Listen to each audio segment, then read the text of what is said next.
L'histoire de Donald John Trump, elle commence le 14 juin 1946 dans le Queens, qui est un quartier plutôt chaud de New York. Son père s'appelle Fred Trump, il est d'origine allemande et c'est un promoteur immobilier qui a pas mal de succès. Sa mère, elle, s'appelle Marianne Trump, elle est d'origine écossaise et elle est mère au foyer. D'ailleurs, anecdote de fou quand on connaît la fortune du mec aujourd'hui, la mère de Donald Trump est arrivée aux États-Unis quand elle avait 18 ans avec seulement 50 $ en poche. 50 balles. C'est pas énorme. Et donc le petit Donald, c'est le 4e enfant du couple. Bon, ils vivent pas dans le quartier le plus chic de New York, mais vous inquiétez pas, ça va, pour eux c'est pas la dèche non plus, ça va plutôt bien même. Ils habitent en fait dans la partie la plus riche du Queens. En fait, le père de Donald, Fred Trump, s'est construit une petite fortune en multipliant ses activités. Il construit des petits garages individuels, mais surtout des dizaines de milliers d'appartements à Brooklyn et dans le Queens. Et grâce à ça, Fred Trump met sa famille à l'abri et devient multimillionnaire. Les 5 enfants, ouais, parce que Donald a eu un petit frère entre-temps, mènent donc une vie assez privilégié. Par exemple, j'ai été assez surpris de découvrir en préparant cette vidéo que Donald Trump, dès l'âge de 3 ans, reçoit l'équivalent de 200 000 $ par an de la part de son père. En gros, à 8 ans, Donald Trump est techniquement déjà millionnaire.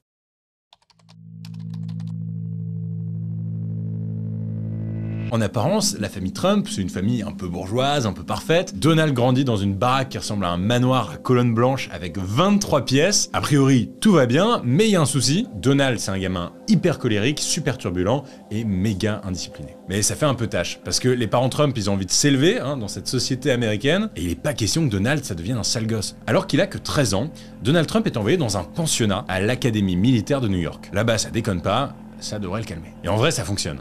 Un peu.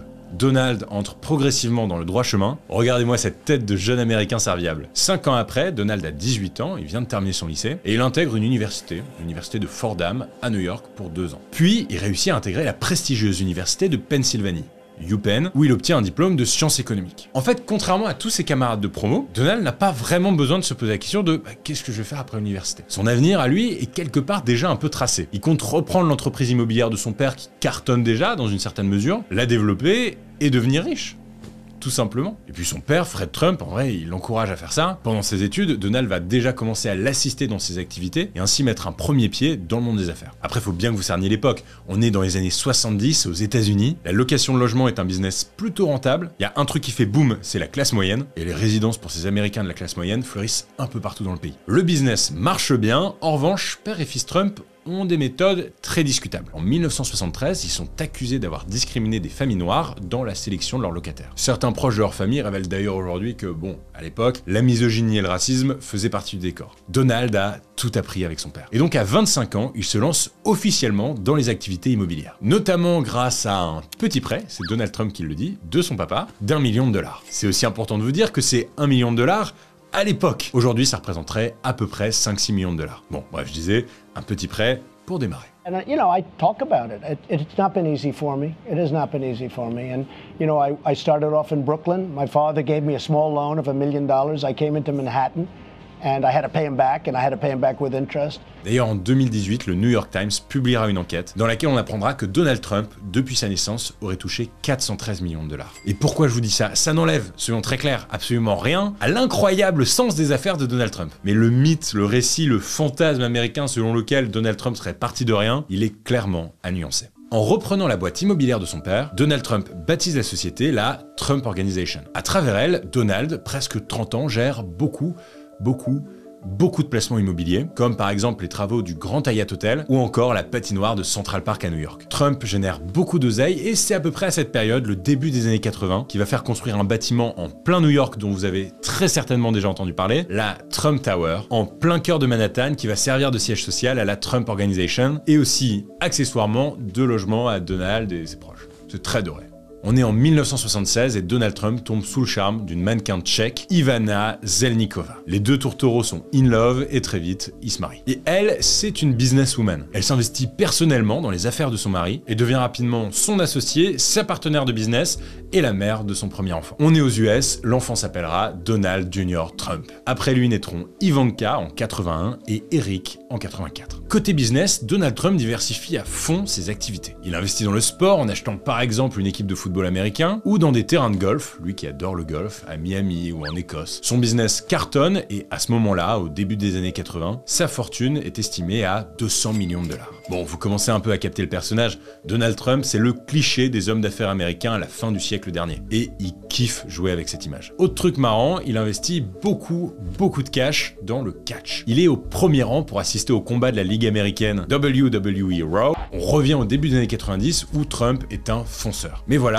ses relations avec Ivana, sa femme, se sont carrément dégradées. Alors ce qui devait arriver arrivera, en 92, les Trump divorcent. Et dans plusieurs déclarations, Ivana va condamner le comportement de son ex-mari. Bon, depuis plusieurs années déjà, il entretenait une relation avec une certaine Marla Maples, une actrice assez célèbre aux États-Unis. Mais surtout, Ivana le décrit comme un homme nerveux qui lui aurait imposé certaines pratiques sexuelles. À l'époque, elle déclare même s'être sentie violée par Donald Trump, avant de revenir des années plus tard sur sa déclaration, en affirmant « Je ne me suis pas senti violée, mais abusée par lui ». En tout cas, un an après son divorce, Donald Trump épouse son ancienne maîtresse, Marla Maples, avec qui il va avoir une fille, Tiffany Trump donc, qui est née en 1993. À peu près au même moment, Donald Trump se lance dans un nouveau business, moins bling-bling, très soft, très distingué, les casinos, à Atlantic City, à côté de New York. Il développe alors son propre casino, le casino le plus cher jamais construit, le Trump Taj Mahal. À ce moment-là, il commence à prendre cette habitude un peu chelou de mettre son nom partout. Un peu comme ta mère sur les étiquettes de tes vêtements quand tu partais en colo. Trump développe une compagnie aérienne, il l'appelle Trump Shuttle. Il achète un yacht, il l'appelle Trump Princess. Bon, faut quand même dire que dans le développement de ses nouvelles activités, Trump n'a pas que des succès. Au contraire, il n'arrive pas à faire décoller ses casinos, il s'endette, ses sociétés plongent, certaines déposent même le bilan. On est au milieu des années 90, Trump a 45 ans, il doit redresser la barre. Le business, il a ça dans le sang, il veut se refaire. Et il ne manque clairement pas d'imagination. L'idée de mettre son nom sur tout ce qu'il achète, il l'étend au moindre produit sur lequel il investit. Alors pour nous en France, c'est un mécanisme un peu chelou, mais aux États-Unis, à la fin des années 90, coller un nom connu sur un produit, ça peut vraiment faire exploser les ventes. Et le moins qu'on puisse dire, c'est que le nom de Trump commence à être de plus en plus connu à travers le pays. Il est associé à la réussite, à l'American Dream, à l'ambition. Les 5 lettres qui forment le nom Trump deviennent une marque qui permet de générer un paquet de pognon. Bon, j'ai dû faire une sélection dans cette vidéo, donc je vous ai pas tout mis, mais sachez qu'à la fin des années 90, il est possible de trouver les produits, les steaks Trump, l'université Trump, les jeux de société Trump et même la vodka Trump.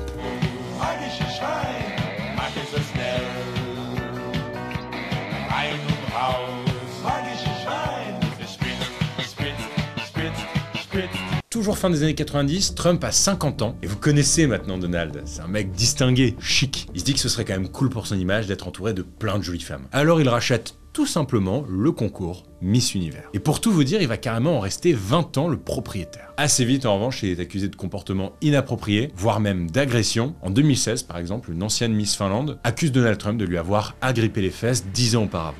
Bon, maintenant vous voyez le perso, Donald Trump c'est un mania des affaires et il se croit tout permis. En 1999, il signe son deuxième divorce. Avec Marla, c'est fini. Encore une fois, il n'a pas été très fidèle. La même année, d'ailleurs, un événement assez triste se produit puisque son papa, Fred Trump, décède. C'est le cycle de la vie, malheureusement. Il meurt à 93 ans, laissant derrière lui une coquette fortune de 300 millions de dollars. Bon, sur ce premier chapitre, la thune. C'est bon, c'est coché. Mais comme beaucoup d'hommes d'affaires, Donald Trump est attiré par autre chose. Il y a une autre case qu'il a envie de cocher. La politique. La politique. T'inquiète pas, on va passer au chapitre 2, simplement, je m'appelle Gaspard G, je raconte des histoires sur des personnalités ou des affaires qui ont marqué notre époque, et j'ai remarqué que vous étiez de plus en plus nombreux à regarder mes vidéos sur YouTube, merci pour ça, vraiment. En revanche, j'ai vu que vous étiez aussi beaucoup à regarder mes vidéos sans être abonné. Bon, c'est pas grave, hein, mais c'est un moyen quelque part de nous remercier, moi et mon équipe. Si vous abonnez, vous aurez évidemment plus de chances de tomber sur mes vidéos, et c'est un cercle vertueux. Bref, chapitre 2. Donald devient, au début des années 2000, milliardaire. Rien que ça. Le magazine Forbes va estimer sa fortune autour de 2 milliards de dollars. Et je vous le disais, depuis longtemps, le monde de la politique l'attire. On est en 88 et la resta de la télévision américaine Oprah Winfrey le questionne là-dessus. Trump affirme très clairement son parti pris pour le protectionnisme et le libéralisme à l'américaine. Il veut depuis toujours favoriser les entreprises américaines contre les concurrents étrangers et que ces entreprises puissent quasiment tout faire sans contrainte de l'État. This sounds like political presidential talk to me, and I know people have talked to you about whether or not you want to run. Would you ever? Probably not, but I do get tired of seeing the country ripped off. Why would you not? I just don't think I really have the inclination to do it. I love what I'm doing. I really like it. Also, it doesn't pay as well. No, it doesn't. Bon, attention, hein, il y va pas, mais il a quand même une haute estime de lui-même. Ça reste Donald Trump quand même. You've said, though, that if you did run for president, you believe you'd win. Well, I don't know. I think I'd win. I tell you what, I wouldn't go in to lose. I've never gone in to lose in my life. And if I did decide to do it, I think I'd be inclined, I would say that I would have a hell of a chance of winning, because I think people, I don't know how your audience feels, but I think people are tired of seeing the United States ripped off. Alors, après ces paroles, on n'est pas des masses surpris quand, en 1999, Trump pose le pied sur le territoire brûlant de la politique. Il annonce vouloir se présenter à l'élection présidentielle de 2000 aux États-Unis sous l'étiquette du Parti de la Réforme. Ouais, aux US, on a l'habitude de dire qu'il n'y a que deux partis. Les démocrates d'un côté, qui défendent des idées sociales et progressistes, une sorte de gauche mais à l'américaine, et de l'autre, les républicains qui sont plus libéraux et nettement plus conservateurs. Mais en réalité, il existe d'autres partis qui gravitent à côté. Et la Réforme est l'un d'entre eux, un de ces petits partis qui se présentent comme une alternative aux deux groupes. C'est un peu compliqué de le placer sur l'échiquier politique parce que c'est tellement marginal, mais ils sont plus proches, on va dire, des républicains. Et Donald Trump pense sincèrement que, malgré le fait que ce parti soit assez petit, un parti qu'il n'a pas créé, hein, d'ailleurs, c'est important de le rappeler, il pourrait l'emporter car son nom, lui, est très connu. Trump, c'est un objet presque de la culture américaine. Le mec est apparu dans plein de films et plein de séries. Je pense par exemple à Sex and the City ou Maman, j'ai raté l'avion, dans lequel il joue son propre rôle. Excuse me, where's the lobby? Down the hall and to the left. Thanks. Pour vous donner à quel point son image et son nom est mainstream. Et évidemment, un jour, on lui demande le nom d'une colistière. Ça fonctionne en général par binôme aux États-Unis. Obama, Biden, Trump, Pence. Et à l'époque, il pense à l'ultra populaire Oprah Winfrey, oui, la même qu'il avait interviewée 11 ans auparavant. You have a vice presidential candidate in mind? Well, I really haven't gotten quite there yet. It's I guess it's just you Oprah, realize- I love Oprah. Oprah would always be my first choice. Oprah. Oprah, your competitor, right? Your No, competitor. Oprah's competitor You know what? with no She's. one. I'll tell you, she's really a great woman, though. She is a terrific woman. She's somebody that's very special. I have not even thought about it. I guess we'll see. We'll see. Maybe that's part of the whole process. Bon, mais en fait, à peine entré dans l'arène, il se rend compte qu'il a pas assez de soutien, que le parti est trop petit, il est pas prêt, alors il se retire de cette course à la Maison Blanche. Pas cette fois. On est maintenant en 2004, Donald Trump a 58 ans, et une seule chose l'attire, la lumière. C'est comme ça qu'il se lance dans une nouvelle aventure, produire sa propre émission de télé. La même année, il produit et anime ainsi la télé-réalité The Apprentice. Et aux États-Unis, c'est un carton. My name is Donald Trump, and I'm the largest developer in New York. I even have a television show. I thrive on energy. This isn't a game. I'm not playing games. Who will succeed? Who will fail? And who will be The Apprentice? Pour ceux qui connaissent pas le concept, The Apprentice, c'est des jeunes professionnels du monde des affaires qui vivent ensemble dans un appartement, la Trump Tower, et en gros, ils se font éliminer progressivement s'ils réussissent pas leur mission. Et vous vous en doutez, celui qui élimine, un peu le Denis Brognard américain, c'est Trump, avec une phrase qui restera dans l'histoire de la télé américaine. You're fired. The Apprentice va durer plus de 10 ans, entre 2004 et 2015, et pour Donald Trump, c'est une poule aux œufs d'or. Il gagne jusqu'à $1 million par épisode. C'est une drôle de période pour lui. Sa vie part un peu dans tous les sens. Il se marie pour la 3e fois en 2005 avec une certaine Melania Knauss, désormais Melania Trump, une mannequin qui a 24 ans de moins que lui. Le mariage a lieu à Palm Beach, près de Miami, c'est grandiose, et ensemble, ils auront un enfant, le 5e enfant de Donald, le petit Barron Trump, en 2006. Bon, mais c'est pas parce que vous êtes hyper visible à la télé que vos affaires fonctionnent. Et je vous le disais, entre 1991 et 2009, 6 de ces casinos et hôtels mettent la clé sous la porte. Clairement, ça lui sape un peu le moral, et ça tombe bien parce qu'à partir de 2009, il a trouvé son bouc émissaire. Les États-Unis, depuis un an, ont un nouveau président, le premier président noir, il est démocrate et s'appelle Barack Obama. L'histoire de Barack Obama. C'est cadeau. Donald Trump déteste Barack Obama. Il adhère même carrément à des théories complotistes selon lesquelles Barack Obama ne serait pas né aux États-Unis mais au Kenya, qu'il n'aurait pas le droit, donc d'être à la Maison Blanche, ou encore qu'Obama était trop mauvais élève pour intégrer Harvard. Bon, ça n'empêche pas Barack Obama en 2011 de briguer un nouveau mandat, et à ce moment-là, Donald Trump prend la parole publiquement, assez violemment, pour s'opposer au président et futur candidat Obama. Why doesn't he show the birth certificate? And why is he spending millions of dollars in legal fees to get away from this issue? And let me tell you, he doesn't like Donald Trump, and the last guy in the world that he wants to run against is Donald Trump. Trump, en fait, est persuadé que Obama a peur de lui. Mais côté Maison Blanche, Barack Obama s'affiche plutôt serein. No one is happier, no one is prouder to put this birth certificate matter to rest than the Donald. And that's because he can finally get back to focusing on the issues that matter.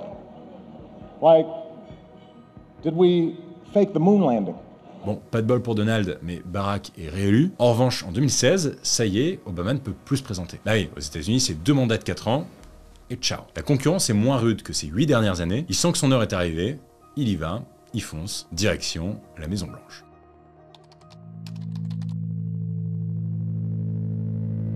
On est en 2015, Donald Trump a 69 ans et il annonce sa candidature à la Maison-Blanche. Et son nouveau slogan est placardé partout, jusque sur les casquettes rouges de ses supporters, Make America Great Again. Rendons sa grandeur à l'Amérique, cette formule, il ne l'a pas inventée. Le président américain Ronald Reagan l'avait déjà utilisée en 1980. We'll make America great again. Mais pour Trump, l'aventure s'annonce pas simple. Son objectif, c'est d'obtenir l'investiture du Parti républicain, pour qu'il puisse se présenter sous cette étiquette et devenir en gros l'un des 2 candidats favoris. Parce qu'aux États-Unis, ça se joue toujours entre le candidat démocrate ou républicain. Le problème, c'est qu'il est très clivant, Trump. Il est critiqué par tous les bords. Bon, sans surprise, le Parti démocrate le déteste, et même le Parti républicain doute pas mal de lui. Il a quand même un peu la réputation d'être une girouette de l'opinion et un mec ultra impulsif. Et puis, il faut le dire, il a été longtemps un soutien du Parti démocrate, comme la plupart des riches familles new-yorkaises. Il a même contribué financièrement à l'investiture d'Hillary Clinton à la tête du parti en 2005. En fait, ce n'est qu'en 2009 que Donald Trump change définitivement de camp politique et s'engage aux côtés des républicains. Ouais, ça fait moins de 10 ans.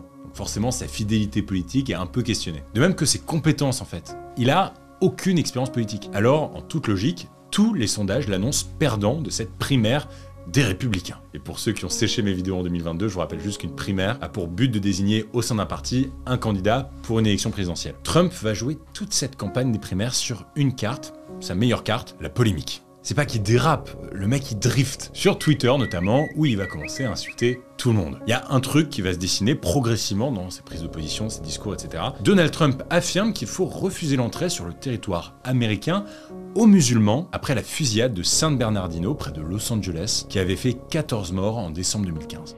Donald J. Trump is calling for a total and complete shutdown of Muslims entering the United States until our country's representatives can figure out what the hell is going on. Mais sa mesure phare, ça reste quand même la construction de ce fameux mur à la frontière entre les États-Unis et le Mexique pour bloquer l'immigration clandestine des Mexicains qu'il qualifie de criminels et de violeurs. They're bringing drugs, they're bringing crime, they're rapists, and some, I assume, are good people. C'est une campagne choc fondée quasiment que sur ses déclarations et ses tweets ultra provoques, et contre toute attente, Donald Trump, 70 ans, obtient l'investiture du Parti républicain pour l'élection présidentielle. C'est vraiment un truc de ouf. Faut imaginer que, encore quelques mois auparavant, aucun observateur politique ne prenait sa candidature au sérieux. Ce mec, pour la presse internationale, était un clown, et il obtient l'investiture d'un des 2 principaux partis pour devenir l'homme le plus puissant du monde. Évidemment, comme dans toute élection, la vie des candidats est passée au peigne fin, et Trump n'y échappe pas. C'est le premier candidat qui décide tout simplement de ne pas rendre publiques ses déclarations fiscales. Mais en vérité, c'est surtout son passé d'homme public qui le rattrape. Le Washington Post va révéler une séquence télé qui date de 2005, dans laquelle on entend le candidat républicain dire ça. You know, I'm automatically attracted to beautiful. I just start kissing them. It's like a magnet. You just kiss. I don't even wait. And when you're a star, they let you do it. You can do anything. Whatever you want. Grab them by the pussy. I can do anything.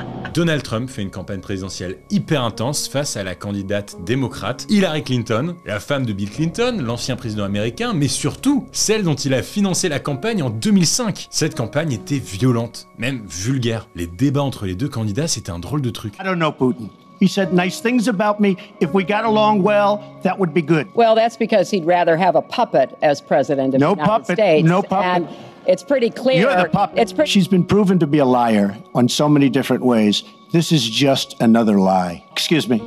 My turn. Such a nasty woman. Et encore une fois, au départ, les sondages donnaient Hillary Clinton grande gagnante. Mais des révélations sur son parti renversent la tendance et plombent littéralement sa campagne. Il aura défié tous les pronostics. Le 8 novembre 2016, après une nuit mouvementée, le monde est scotché à sa télévision. Donald Trump devient officiellement le 45e président des États-Unis. Donald Trump venceu as eleições presidenciais dos Estados Unidos. Donald Trump es el presidente de los Estados Unidos. Donald Trump, 45e président des États-Unis, entrera en fonction dans 2 mois pour succéder à Barack Obama. This means that Donald Trump will be the 45th president of the United States. Donald Trump devient également, à 70 ans, l'homme le plus riche jamais élu. Congratulations, Mr. President.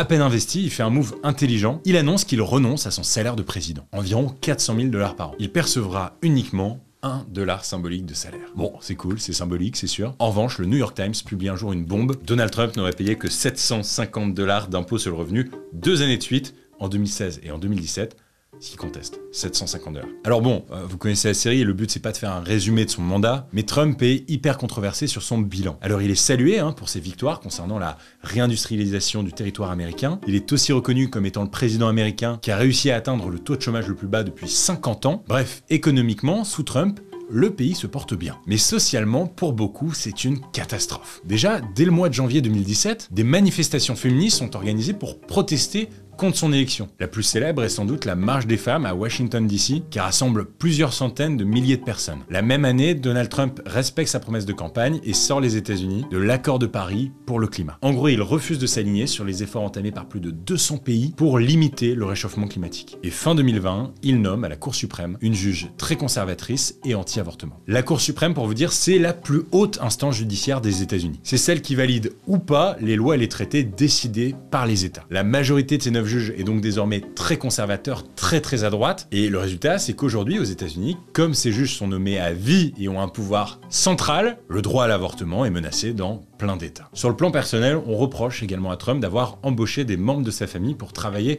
au sein de son administration, et en 2019, alors qu'il est toujours président, 43 femmes l'accusent dans un livre de comportement sexuel inapproprié. En 2020, une nouvelle campagne se prépare et Donald Trump est candidat pour un nouveau mandat. Cette fois-ci, il se retrouve face au candidat démocrate Joe Biden, l'ancien vice-président de Barack Obama. Il reste assez fidèle à sa recette et cette fois-ci, son slogan c'est « Keep America great, right? Keep America great. » Pendant sa campagne, Donald Trump est accusé d'avoir bénéficié d'interventions étrangères, notamment russes, pour favoriser sa candidature. Il fait donc l'objet d'une procédure d'impeachment. En gros, s'il est trouvé coupable, il peut être destitué de ses fonctions. Mais finalement, le procès a lieu devant le Sénat américain et Trump est acquitté. Donald Trump peut donc poursuivre sa campagne face à Joe Biden et il est plutôt sûr de lui. Can you imagine if I lose?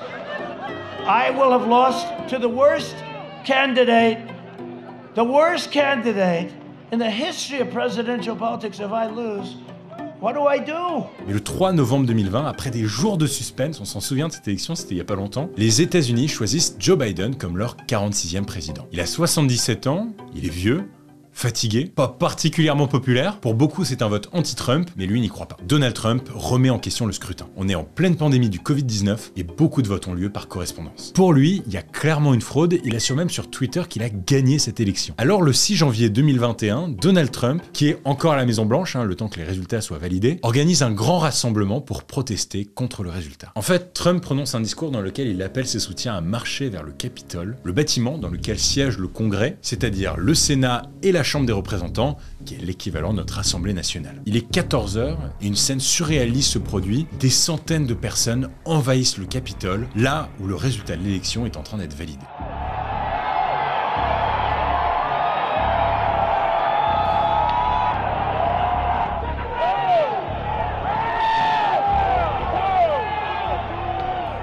Je me souviens être choqué par ces scènes surréalistes, ces mecs torse nu avec des cornes, le drapeau américain peint sur le visage. À ce moment-là se joue aux États-Unis une étincelle de révolution. Partout, on commence à condamner un coup d'État de Trump. Bon, de son côté, il se défend et condamne l'assaut et les violences. America is and must always be a nation of law and order. The demonstrators who infiltrated the Capitol have defiled the seat of American democracy. To those who engaged in the acts of violence and destruction, you do not represent our country. And to those who broke the law, you will pay. Donald Trump va faire l'objet d'une seconde procédure d'impeachment en janvier 2021, mais encore une fois, il est déclaré non coupable. Mais c'est pas fini, parce qu'en fait, le 19 décembre 2022, une commission d'enquête a conclu que Donald Trump était directement responsable de cet événement et réclame qu'il soit poursuivi en justice. Bon, on sait pas trop si le procès va aboutir, mais enfin. Ce qui est sûr, c'est que si Trump est réellement poursuivi, il risque la prison et l'interdiction d'exercer n'importe quelle fonction publique. Mais bon, revenons en 2020, contraint par les résultats de l'élection, Trump doit quitter la Maison-Blanche. Hey, goodbye. We love you. We will be back in some form.